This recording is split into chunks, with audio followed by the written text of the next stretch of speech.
عمومی طور پہ ملکوں کا جغرافیہ پہلے ہوتا ہے اور اس کے بعد اس کا نظریہ ہوتا ہے، لیکن پاکستان کا نظریہ پہلے تھا، جغرافیہ بعد میں معرض وجود میں آیا۔ اور دوسرا جو ملک ہے نظریہ یہودیت پہ قائم ہونے والا، وہ اسرائیل ہے، جو تھیوڈور ہرتزل نے دریائے نیل اور دریائے دجلہ کے درمیان گریٹر اسرائیل کا خواب دیکھا تھا، اور سلطنت عثمانیہ کے سلطان عبد الحمید کو بہت سارا مال و زر دے کے وہاں اقصی کے قرب میں کچھ زمین مانگی تھی آباد کاری کے لیے، لیکن اس نے کہا تھا کہ آپ میرے ملک میں جہاں چاہیں رہ سکتے ہیں، لیکن جو ارض مقدس القدس ہے وہ مسلمانوں کی امانت ہے اور وہ ہم آپ کو نہیں دے سکتے۔ تو پھر اس کے بعد دنیا بھر کے یہود نے دنیا بھر کے کفر کی چھتر چھاؤں میں سلطنت عثمانیہ کو توڑنے کا ارادہ کیا کہ اگر سلطنت عثمانیہ قائم رہتی ہے تو پھر یہودیت کے نظریے پہ قائم ہونے والا ملک اسرائیل نہیں بن سکتا۔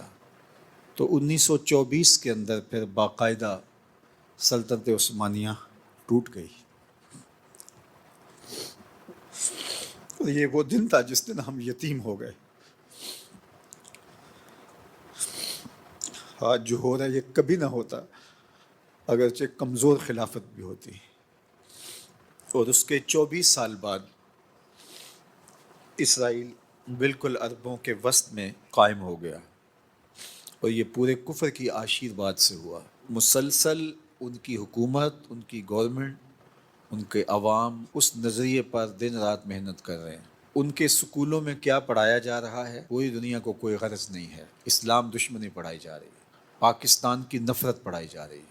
ایک یہودی کے بدلے پوری دنیا کو قتل کر دیا جائے تو یہ جائز ہے، یہ پڑھایا جا رہا ہے۔ یہودی دنیا کی سپیریئر قوم ہے اور باقی کمی کمین ہے پوری کائنات، یہ پڑھایا جا رہا ہے، اور دنیا ان کے نصاب پر کبھی بھی معترض نہیں ہوتی۔ اور ہمارے نصاب میں دین یاد چند ورقوں پر مشتمل ہے، اور آئے دن اس کے اوپر مشق ستم ہو رہی ہوتی ہے۔ مدارس اجاڑ دینے کی بات ہو رہی ہوتی ہے، مساجد اور دیگر اسلامی شعار کی تذلیل اور توہین کی جاتی ہے۔ لبرل طبقہ ہمیشہ اسلام کے خلاف برسرے پیکار ہے، عملی طور پہ اس وطن کے اندر رہ کر کے بھی، اور ہماری حکومتیں سول سوسائٹی کے نام پہ انہیں تعظیم اور تکریم دیتی ہیں۔ آج کہاں ہے سول سوسائٹی؟ وہ جو کتبے لیے گلیوں میں گھومتے تھے، آج پاکستان کے لیے آئے میدان میں؟ آج کون ہے اس وطن کے لیے اپنی جانیں پیش کرنے والا؟ وہی جو جہاد پہ یقین رکھتا ہے۔ ہمارے فوجی مجاہد ہوں یا ہمارے عوام، میدان عمل میں وہی ہیں جو جہادی فکر کے حامل ہیں۔ اسرائیل کا بچہ بچہ جہادی ٹریننگ لیتا ہے، ان کی خواتین بھی جہادی ٹریننگ لیتی ہیں۔ کبھی کسی نے بات کی دنیا میں؟ ہمارے خلاف بات کی جاتی ہے، چونکہ ان کے رہبر، اس قوم کے جو بڑے ہیں، ان کا نظریہ مضبوط ہے، اور ہمارے جو بڑے ہیں وہ خود ہی دو قومی نظریے کے اوپر پورے تیقن کے ساتھ نہیں کھڑے۔ ہماری درس گاہوں کے اندر جو کچھ ہوتا ہے یہ آپ سے پوشیدہ نہیں ہے۔ جس طرح فرنگی روحوں کے بے حس ڈھانچے ہیں، اور پاکستان کی کتنی بڑی یونیورسٹیز ہیں کہ یہاں ایسے باقاعدہ نمایاں نام ہیں جو پاکستان کی آئیڈیالوجی کے خلاف، دو قومی نظریے کے خلاف اور اسلامی شعار کے خلاف عملاً بات کرتے ہیں۔ ہمارا الیکٹرانک میڈیا انہیں پرائم ٹائم دیتا ہے۔ اسرائیل نے پوری دنیا کو فتح کر لیا ہوا ہے، کوئی عرب کوئی عجم اس کے مقابلے میں نہیں ہے، سب کو وہ اپنا غلام بنا چکا ہے۔ کھٹکتا ہے تو صرف پاکستان کھٹکتا ہے، اور یہ کاری وار کیا گیا تھا، اور اس سے انہوں نے پاکستان کے ایٹمی اثاثوں کو نقصان پہنچانا تھا۔ اسرائیل کھل کے سامنے آیا تھا، اور دنیا کی ساری طاقتیں پیچھے تھیں، اور پاکستان کے وجود کو مٹا دینے کے لیے کاری ضرب لگائی گئی تھی۔ لیکن فانوس بن کے جس کی حفاظت ہوا کرے، وہ شمع کیا بجھے جسے روشن خدا کرے۔ یہ چراغ کبھی نہیں بجھے گا، اور ہم پاکستان سے جو ٹوٹ کے محبت کرتے ہیں اس لیے کہ یہ اسلام کی نشت کی علامت بنے گا، اسلام کی نہضت کا ذریعہ بنے گا۔ سب سے زیادہ تکلیف جس کو ہوئی ہے وہ اسرائیل کو ہوئی ہے۔ انڈیا سے زیادہ اسرائیل چیخ رہا ہے کہ یہ ہوا کیا۔ ہمارا تو خیال تھا کہ اس کے وجود کو ملیا میٹ کر کے رکھ دیں گے اور جشن منائیں گے، اب غصے کے طور پہ قتل عام کر رہا ہے، اور وہاں بچوں کو بھی ذبح کیا جا رہا ہے۔ ایک دن میں کتنی کتنی لاشیں اٹھ رہی ہیں، اور یہ سب کچھ عالمی طاقت کی سرپرستی میں ہو رہا ہے۔ یہ جو ٹرمپ آیا ہوا ہے، اس کو سلامیاں دی جا رہی ہیں خون کی، اور عرب تو اپنا وجود کھو چکے ہیں. تو یہ ایک پاکستان ہے. تو میں آپ سے یہ بھی کہوں گا کہ اس کی تعمیر کے لیے بہت محنت کیجیے. ہم میں سے ہر شخص ملت کے مقدر کا ستارہ ہے. میں اگر منبر و محراب کی ذمہ داریوں کو لیے ہوئے ہوں تو میں ان ذمہ داریوں کو پوری دیانت کے ساتھ نبھاؤں. ہمارے اساتذہ، ہمارے طلباء، کام کرنے والے، مختلف دفاتر میں کام کرنے والے، کاروبار کرنے والے، تاجر، سب اپنے اپنی جگہوں پہ اس ملک کی تعمیر میں، اس کے خاکے میں رنگ بھرنے کے لیے کوشش کریں. ہم نے اپنے حصے کا کام کرنا ہے. بعض اوقات یہ ہوتا ہے کہ دائیں بائیں دیکھ کے ہم مایوس ہو جاتے ہیں کہ فلاں نوچ رہا ہے، فلاں لوٹ رہا ہے، ہماری تھوڑی سی محنت کیا کام دے گی، کیا رنگ آئے گا. لیکن ہمارے ذمے ہمارے حصے کا کام ہے. آپ کو پتہ ہے رات کو جب کتنا اندھیرا ہو جاتا ہے تو کون اس اندھیرے کو ختم کر سکتا ہے؟ لیکن وہ چھوٹا سا پرندہ جس کی پیٹھ پہ لالٹین ہوتی ہے، جگنو جسے کہتے ہیں، وہ اس لالٹین کو لے کر میدان عمل میں آ جاتا ہے کہ مجھ سے جتنے اندھیرے مٹ سکتے ہیں اتنے تو مٹاؤں. تو ہم اپنے حصے کا کام کریں گے، اور مجھے امید ہے، اور بعض اوقات آپ کا کہا ہوا ایک جملہ مجھے بارڈر سے ہمارے فوجی جوانوں کے میسج آئے ہیں. انہوں نے کہا کہ ہمارے اندر بجلیاں کوند گئی، اب آگے آئیں، کچا چبا لیں گے ہم ان کو. اور اس کے علاوہ بھی اعلیٰ افسران سے لے کر نیچے تک ایک حرارت پیدا ہوئی. اب یہ نحیف سی آواز، اور اس آواز کے ساتھ آپ کی ملی ہوئی آواز، جو سب سے توانا آواز گئی ہے اس ملک کے اندر، الحمدللہ اس مرکز سے گئی ہے، جس نے، وہ اقبال نے جو کہا تھا، لڑا دے ممولے کو شہباز سے. تو اللہ کا فضل ہوا. اس لیے ہمیں کبھی بھی ہمت نہیں ہارنی چاہیے کہ ہم کیا کر سکتے ہیں. ہم بہت کچھ کر سکتے ہیں اللہ کی مدد سے، اللہ کی نصرت سے. اور ہمیں اپنے حصے کے کام کو کبھی بھی فراموش نہیں کرنا، اور اپنے حصے کا کام کرتے رہنا ہے. انشاءاللہ آ ملیں گے سینہ چاکانے چمن سے سینہ چاک، بزم گل کی ہم نفس باد صبا ہو جائے گی. شبنم افشانی پیدا کرے گی میری سوز و ساز، اس چمن کی ہر کلی درداش نہ ہو جائے گی. آسمان سحر کے نور سے ہوگا آئینہ پوش، ظلمت رات کی شیماب پا ہو جائے گی. شب گریزاں ہوگی آخر جلوائے خورشید سے، یہ چمن معمور ہوگا نغمہ توحید سے. انشاءاللہ ہم کشمیر بھی لیں گے، غزہ کا بدلہ بھی لیں گے انشاءاللہ. انشاءاللہ یہ ادھم مچایا ہوا ہے انہوں نے کہ ان کے سر پہ ہے ہی کوئی نہیں، لیکن اللہ ان کی مدد کرے گا انشاءاللہ. ایک ایک بچے کے خون کا حساب لینا ہے اس امت کو. اس امت کے ذمے قرض ہے، قرض ہے اس امت کے ذمے. ایک ایک بچے کا حساب لینا ہے. ٹینکوں تلے روند رہے ان بچوں کو کہ ان کا کوئی وارث نہیں ہے. اللہ آسانیاں پیدا فرمائے. کہ آج کل چاول کی فصل کے لیے یہ کتنے مفید ہیں، اور یہ کیڑے مکوڑے پیدا ہوتے ہیں جو فصلوں کے اندر، ان کے لیے یہ کتنے بہتری کی ضمانت ہے. تو ہم وہ چیزیں جن کے فوائد ہماری نظر میں نہیں ہیں، لیکن وہ بھی چیزیں فوائد سے خالی نہیں ہیں. تو جب یہ کیڑے مکوڑے، یہ حشرات الارض، یہ مینڈک اور کیچوے، یہ بھی بے مقصد پیدا نہیں کیے گئے، تو جس کے گرد پوری کائنات کا چرخ گھومتا ہے، اور جس کے لیے پوری کائنات کو تخلیق کیا گیا ہے، وہ انسان کیا بے مقصد پیدا کر دیا گیا ہے؟ اس کی تخلیق کا کوئی مقصد نہیں ہے. یقیناً اس کی تخلیق کا کوئی مقصد ضرور ہے، اس کی تخلیق کا کوئی مدعا ضرور ہے. اللہ تعالیٰ جل شانہ نے اس مقصد کو، اس مدعا کو قرآن مجید میں بیان فرمایا. ارشاد کیا، وَمَا خَلَقْتُ الْجِنَّ وَالْإِنسَ إِلَّا لِيَعْبُدُونَ. ہم نے جن و انس کو اس لیے پیدا کیا ہے کہ وہ میری عبادت کریں. انسان کی تخلیق کا مقصد اور مدعا اللہ تعالیٰ جل شانہ کی عبادت کرنا ہے. اللہ تعالیٰ جل شانہ کی عبادت اس لیے نہیں کہ اس کو بندوں کی عبادت کی ضرورت ہے، اسے کوئی غرض ہے. بندوں کو تخلیق اس نے اس لیے کیا ہے کہ وہ مجھے پوجیں گے اور میری عبادت کریں گے تو کوئی مجھے فائدہ ہوگا. اللہ تعالیٰ جل شانہ ایسی کسی غرض سے پاک ہے. خود ارشاد فرمایا، ما ارید منہم من رزق وما ارید ان یطعمون. نہ تو میں اس سے کوئی رزق چاہتا ہوں، اور نہ یہ چاہتا ہوں کہ وہ مجھے کھلائیں، چونکہ وہ کھانے سے بھی پاک ہے اور اسے رزق کی بھی ضرورت نہیں ہے.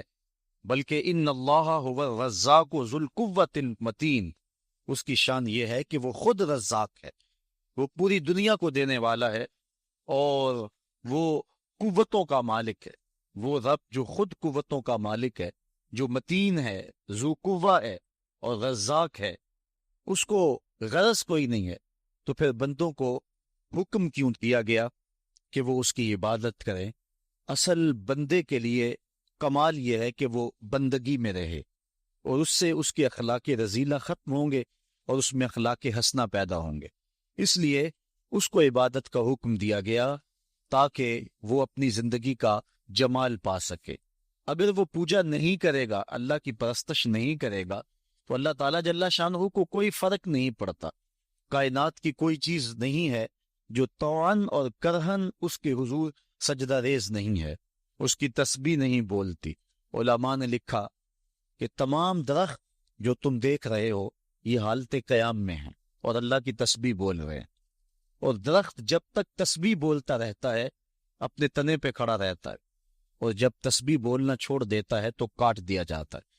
جو درخت کاٹ دیا جائے سمجھ لو کہ اب تسبیح کا عمل اس سے موقوف ہو گیا تھا، اب اس کو کاٹ دیا گیا۔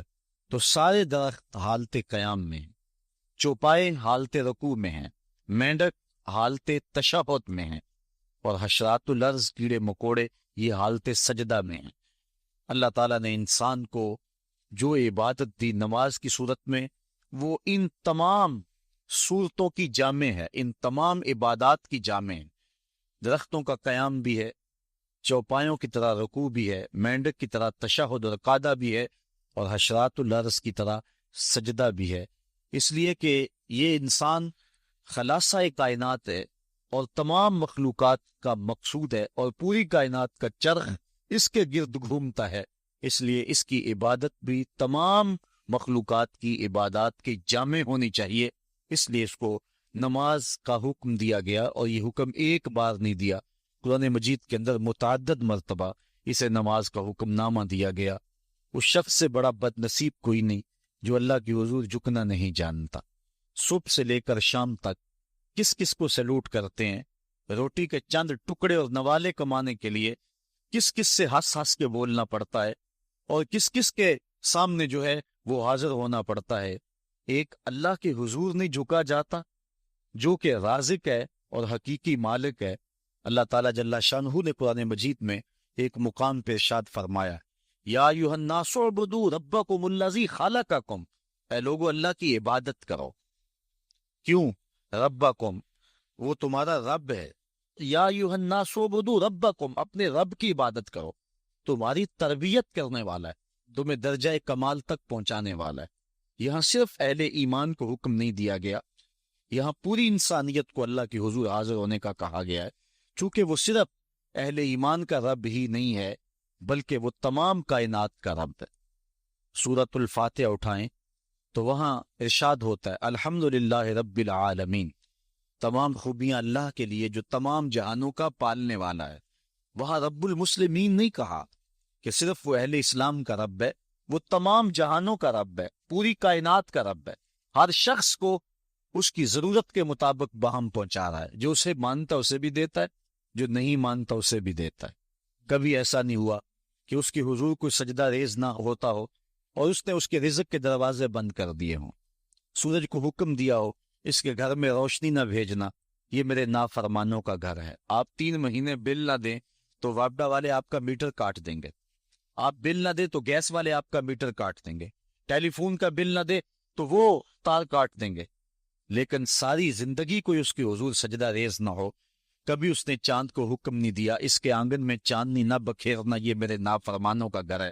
کبھی ہوا کو نہیں کہا اس کے ویڑے میں آکسیجن نہ پہنچنے پائے، یہ نافرمانوں کا گھر ہے، بلکہ سورج جس طرح روشنی حضرت بایزید بسطامی کے گھر میں بکھیرتا ہے اس عاصی کے گھر میں ایسے ہی بکھیرتا ہے۔ یہ اس کی ربوبیت ہے جس کا عموم پوری انسانیت کو فیض دے رہا ہے۔ حضرت ابراہیم علیہ السلام کی عادت تھی کہ مہمان کے بغیر کھانا نہیں کھاتے تھے، اور جو کھانا مہمان کے ساتھ کھایا جائے اس کا حساب بھی نہیں ہوگا۔ ساری زندگی یہ ان کو معمول رہا ہے، اور مہمان تمہارے گھر میں آ کر کے تمہارا نہیں کھاتا وہ اپنا حصہ خود لے کر کے آتا ہے. مہمان کو دیکھ کر کے ناک منہ نہیں چڑھانا چاہیے، خوشی کے آثار چہرے پہ ظاہر ہوں کہ اللہ تعالیٰ نے یہ مہمان مجھے عطا فرما دیا ہے. تو حضرت ابراہیم علیہ السلام کی یہ عادت تھی کہ مہمان کے بغیر کھانا نہیں کھاتے تھے. ایک دن بھوک لگی، گھر والوں کو کھانا پکانے کا کہا اور خود مہمان ڈھونڈنے نکلے.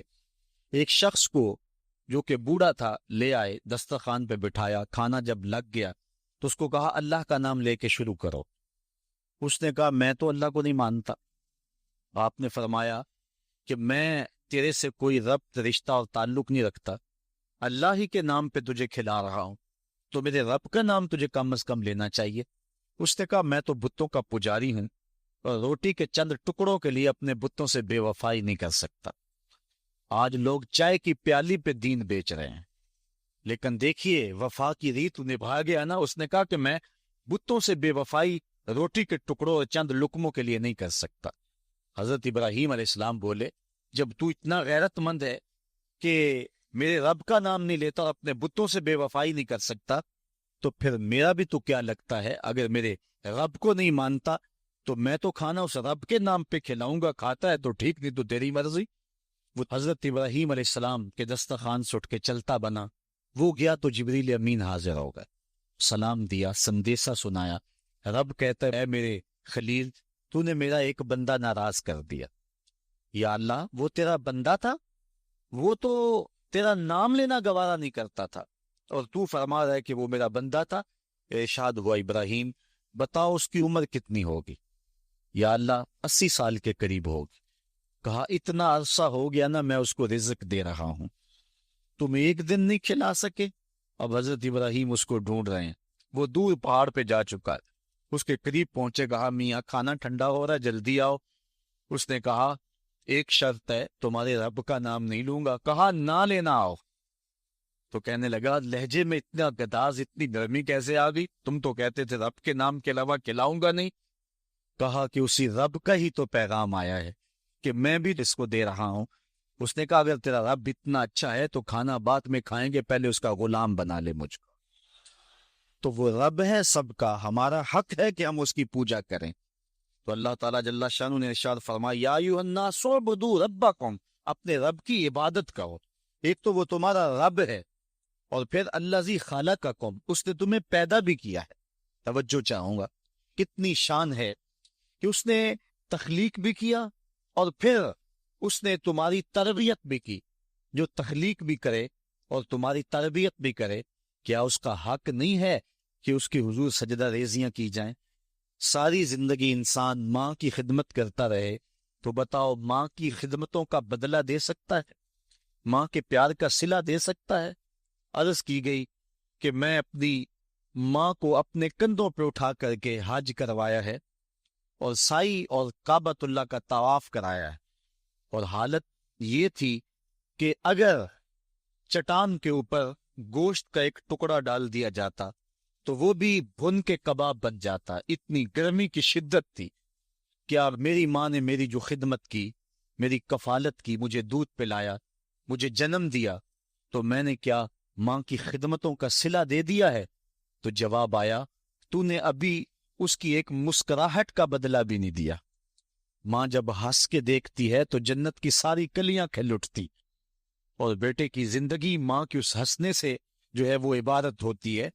بیٹے کے لیے ماں کے جو جذبات ہیں، ماں کی جو کہانیاں ہیں، ماں کے سینے میں جو درد کے امٹتی ہوئی ایک کائنات ہے، اس کا کوئی بدل نہیں ہو سکتا. ساری زندگی ایک ٹانگ پہ کھڑا ہو کے بندہ ماں کی خدمت کرتا رہے پھر بھی حق ادا نہیں ہوگا.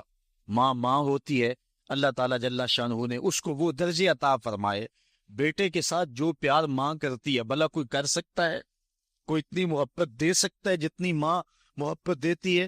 ساری زندگی بھی انسان ان محبتوں کا بدل دینا چاہے تو نہیں دے سکتا، چونکہ ماں کے پیار کا کنارہ ہی کوئی نہیں. ماں کی محبت کی گہرائی اور گہرائی کو کوئی ناپ ہی نہیں سکتا. سمندر کے پاتال تک تو شاید کوئی پہنچ گیا ہو، لیکن ماں کے پیار کا کنارہ آج تک کسی کو نہیں ملا. کبھی دیکھا نہیں جب بچہ گھر سے نکلتا ہے تو دنیا کو عقل و بینش کا درس دینے جاتا ہے، لوگ اس کے ایک ایک جملے کے لیے کان لگائے کھڑے ہوتے ہیں، کوئی ایک لفظ بھی ضائع نہ ہو جائے. دنیا کے بڑے بڑے سکالر بڑی بڑی یونیورسٹیوں اور جامعات میں جاتے ہیں اور لوگ ان کی ایک ایک بات کو موتی سمجھ کے قبول کرتے ہیں، لیکن وہ جو زمانے کو زندگی کا درس دینے گھر سے نکلتا ہے، جب گھر سے نکلنے لگتا ہے، ماں دیہات کی رہنے والی ہو یا گلبرگ کی رہنے والی ہو، ماں اس کو کہتی ہے بیٹے سڑک دھیان سے عبور کرنا۔ جو دنیا کو عقل سکھانے جا رہا ہے اس کو اتنا ہی نہیں پتا کہ سڑک عبور کیسے کرنی ہے، لیکن یہ ماں کے پیار کا ایک روپ ہے، یہ ماں کی محبت کا ایک انداز ہے۔ اللہ تعالیٰ نے اس کے سینے میں دھڑکتا ہوا جو دل رکھا ہے اور تڑپتی ہوئی جو ممتا رکھی ہے، وہ ایک مثال بنی ہوئی ہے کہ کسی نے کسی کو کہا کہ میں تیرے پہ راضی تب ہوں گی کہ اگر تو اپنی ماں کا کلیجہ نکال کے لے آئے۔ تو اس بدبخت نے اپنی اس محبوبہ کی خواہش کو پورا کرنے کے لیے اس اقدام کی تیاری بھی کر لی اور جا کے ماں کا سینہ چیرا اور اس کا کلیجہ نکالا، اور اپنی اس محبوبہ کی خوشنودی کے لیے تیز تیز آ رہا ہے کہ میں اس کو دکھاؤں کہ میں نے یہ کارنامہ بھی سر انجام دے دیا اور یہ چوٹی بھی سر کر لی ہے۔ تو تیزی سے آ رہا تھا، راستے میں ٹھوکر لگی، جب گرا تو کہتے ہیں ماں کے کلیجے سے آواز آئی پتر چوٹ تو نہیں آئی ہے۔ یہ ماں کے پیار کا روپ ہے، یہ ماں کی محبت کا انداز ہے۔ دنیا والوں، ماں کی قدر کو ضائع نہ کرنا، ماں کے پیار کو اور اس کی محبت کا صلہ دے تو نہیں سکتے، لیکن ساری زندگی ماں کی نوکری کرنا اور اپنے باپ کی زندگی کے اندر کبھی بھی نافرمانی نہ کرنا، یہ سعادت مندی اور خوش نصیبی ہوتی ہے۔ حضور نے منبر کی 3 سیڑھیوں پہ قدم رکھتے ہوئے آمین آمین کہا تھا۔ تو بعد میں پوچھا گیا حضور آپ نے ہر سیڑھی پہ قدم رکھتے ہوئے آمین کہا، تو یہ کیا ماجرا تھا؟ فرمایا جبریل آئے تھے، انہوں نے مجھے کہا تھا اس شخص کی ناک خاک آلود ہو جو ماہ سیام رمضان المبارک کو پائے اور پھر کثرت عبادت سے اپنی بخشش نہ کروا سکے۔ تو میں نے آمین کہا۔ پھر کہا اس شخص کی ناک خاک آلود ہو جو والدین کو بڑھاپے میں پائے اور جنتی نہ ہو سکے ان کی خدمت کر کے۔ تو میں نے آمین کہا۔ پھر جبریل نے کہا اس شخص کی ناک خاک آلود ہو جس کے سامنے آپ کا ذکر کیا جائے وہ آپ پر درود نہ پڑے۔ تو میں نے آمین کہا۔ تو وہ شخص کتنا بد نصیب ہے جو والدین کو ناراض کر لیتا ہے۔ میں کہتا ہوں ساری کائنات ماں کے قدموں تلے ہے، بلکہ میرے محبوب نے جنت کو ماں کے قدموں تلے قرار دیا۔ الجنت تحت اقدام الامہات، جنت ماں کے قدموں تلے ہیں۔ حضرت بایزید بستامی کہتے ہیں میں نے اپنی ماں کے آگے ہاتھ جوڑے، میں نے کہا امی تیرے حق ادا کروں یا اللہ کے حق ادا کروں؟ 2 ہستیوں کے حق مجھ سے ادا نہیں ہو سکتے، اپنے حق تو معاف کر دے، اللہ کو میں راضی کر لوں گا۔ ماں پھر بھی ماں ہوتی ہے، ماں نے کہا جا بیٹے میں نے اپنے حق معاف کر دیے۔ حضرت بایزید کہتے ہیں میں 12 سال جنگلوں میں گھومتا رہا، ایک دن مجھے خیال آیا بستان کے قریب سے گزر رہا تھا کہ چلتے چلتے ماں کو سلام کر جاؤں۔ دروازے کو دستک دینے لگا تو اس احساس نے ہاتھ روک لیا کہ ساری زندگی ماں کو سکھ تو دیا نہیں، دکھ بھی کیوں پہنچاؤں؟ ماں اب سو رہی ہوگی اور میں دروازہ ناک کروں گا تو ماں اٹھے گی۔ سردیوں کی لمبی رات تھی، میں دروازے کے ساتھ لگ کے کھڑا رہا کہ چلو جب ماں بیدار ہوگی تبھی میں دروازے پہ دستک دوں گا۔ کہتے ہیں جب سحری کا وقت ہوا تو اندر سے جو نالی آتی تھی وہاں سے پانی آیا، میں سمجھ گیا کہ میری ماں تہجد کے لیے اٹھی ہے۔ کہتے ہیں میں نے دروازے کو دستک دی تو اندر سے آواز آئی بیٹا با یزید ٹھہرو میں ابھی آتی ہوں۔ مائیں بیٹوں کے دستک کے انداز سے بھی جانتی ہوتی ہیں کہ یہ میرا کون سا بیٹا دستک دے رہا ہے۔ 12 سال کے بعد دستک دی تھی اور ماں پہچان رہی ہے یہ کس بیٹے کے ہاتھوں کی لمس ہے اور یہ کس بیٹے کے ہاتھوں کی آہٹ ہے۔ بارسلونا کے ایئرپورٹ پہ کھڑا تھا، فلائٹ ابھی لیٹ تھی اور وہاں کوئی ہم زبان مل جائے تو غنیمت ہوتا ہے۔ تو مجھے ایک سمت ایسے محسوس ہوا کہ جس طرح کوئی منہ بولی پنجابی میں بات کر رہا ہے۔ میں اٹھ کے ادھر لڑک گیا تو دیکھا کہ وہاں کچھ لوگ پنجابی میں آپس میں گفتگو کر رہے تھے۔ میں ان کے پاس جا کے بیٹھ گیا تو وہ انڈیا کے لوگ تھے۔ میں نے پوچھا کہ آپ، تو کہنے لگے کہ یہ ہمارا دوست ہے، اس کو ہم الوداع کرنے آئے ہیں۔ تو میں ان کے پاس بیٹھ کے گفت و شنید شروع کر دی۔ تو وہ شخص کہنے لگا کہ مجھے 27 سال 3 ماہ ہو گئے ہیں، میں انڈیا سے آیا تھا لیکن یہاں ایسے مسائل بنتے گئے کہ میں جا نہیں سکا۔ اس وقت میرا لڑکپن کا زمانہ تھا اور اب میرے بال بھی سفید ہو رہے ہیں، تو میں 27 سال 3 ماہ کے بعد جا رہا ہوں، اور اس نے ساتھ کہا کہ پتہ نہیں میرے گھر والے مجھے پہچانتے بھی ہیں یا کہ نہیں۔ تو میں نے کہا میاں اور کوئی پہچانے نہ پہچانے، ماں تیرے قدموں کی آہٹ سے پہچانیں گی کہ یہ میرے بیٹے کے قدموں کی آواز ہے، یہ ماں کے پیار کا روپ ہے۔ تو بندہ ساری زندگی خدمت بھی کرتا رہے، ماں نے پیار اتنا کر دیا ہوتا ہے، ماں نے محبت اتنی دے دی ہوتی ہے کہ اس پیار کا بدل انسان جو ہے نہیں دے سکتا۔ انسان تو دیکھتا ہے جب ہوش سنبھالتا ہے کہ میری ماں نے میرے سے کتنا پیار کیا، لیکن جب بندے کی ہوش نہیں ہوتی، ماں اس وقت جو پیار کرتی ہے، گندگی سے دھلا ہوا بچہ، اور ماں اس کو فرش سے اٹھاتی ہے، پہلے چومتی ہے پھر غلاظتیں دھوتی ہے۔ یہ ماں کے پیار کا روپ ہے، یہ ماں کے پیار کا انداز ہے۔ ماں کو بیٹے کے ساتھ اتنا پیار ہے، اور بندہ ساری زندگی نوکری بھی کرے ماں باپ کی تو پھر بھی خدمتوں کا صلہ نہیں دے سکتا۔ ایک شاعر ہوا احسان دانش، اس کی ماں بیمار ہوگی تو وہ خود اس کے کپڑے جا کے دھوتا تھا، تقریباً 1 کلومیٹر کے فاصلے پر نہر تھی، وہاں جا کے لباس دھوتا اور پھر دوسرا لباس لے جاتا۔ تو اس کی بیوی نے کہا کہ یہ خدمت میں سر انجام دوں گی، تو احسان دانش نے کہا تھا کہ ماں میری ہے اور یہ حق میرا ہے کہ میں اس کی خدمت کروں، اور یہ سعادت مندی میرے حصے میں آنی چاہیے، میں کسی اور کو نہیں دوں گا۔ یہ سعادت مندی ہوتی ہے اولاد کی۔ تو انسان جتنی مرضی خدمت کر کے ماں باپ کو راضی کرنے کی کوشش کرے، وہ تو راضی ہوتے ہیں، بلکہ نالائق اولاد کے لیے ماں باپ کی دعائیں اور زیادہ ہوتی ہیں۔ تو انسان ان کی خدمت کا حق نہیں دے سکتا۔ ماں باپ کے اتنے حق کیوں ہیں؟ اس لیے کہ ماں نے بیٹے کو جنم دیا۔ اس پہ میں آپ کی توجہ چاہوں گا، اور آج کی اس گفتگو کا اس کو نقطۂ عروج بھی سمجھ لیجئے گا کہ ماں اتنا پیار کرتی ہے کہ جس کا کسی ترازو پہ تول نہیں ہو سکتا، اور اس کے پیار کا صلہ بدلہ ساری زندگی خدمت میں بھی گزار دیں پھر بھی نہیں دیا جا سکتا۔ اس قدر ماں کے حق کیوں ہیں؟ اس لیے کہ ماں نے بچے کو جنم دیا ہے۔ جس نے جنم دیا ہے اس کے اتنے حق ہیں، تو جس رب نے خلق کیا ہے اس کے کتنے حق ہوں گے؟ جس نے تخلیق کیا ہے، دست قدرت سے بنایا ہے، تو پھر اس کے کتنے حق ہوں گے؟ تو مجھے بتائیے اس شخص سے بڑا بدبخت کوئی ہو سکتا ہے جو اللہ کے حضور سجدہ ریزی نہیں کرتا؟ صبح کے وقت چڑیاں بھی اللہ کا نام لے رہی ہوتی ہیں، حشرات الارض بھی رب کا نام پکار رہے ہوتے ہیں، بلوں سے سر نکال کر جانور بھی اللہ کا نام پکار رہے ہوتے ہیں، اور اس شخص سے بڑا بد نصیب زمانے میں کوئی نہیں ہے کہ جو اللہ کی حضور جھکنا نہیں جانتا، جو اللہ کی حضور جو ہے وہ عبادت کا سر نہیں رکھتا۔ تو ارشاد فرمایا یا ایھا الناس اعبدوا ربکم الذی خلقکم والذین من قبلکم۔ انسان کے دل میں خیال آتا ہے کہ مجھے تو والدین نے مجھے پیدا کیا، تو فرمایا اب بتاؤ تمہارے والدین کو کس نے پیدا کیا؟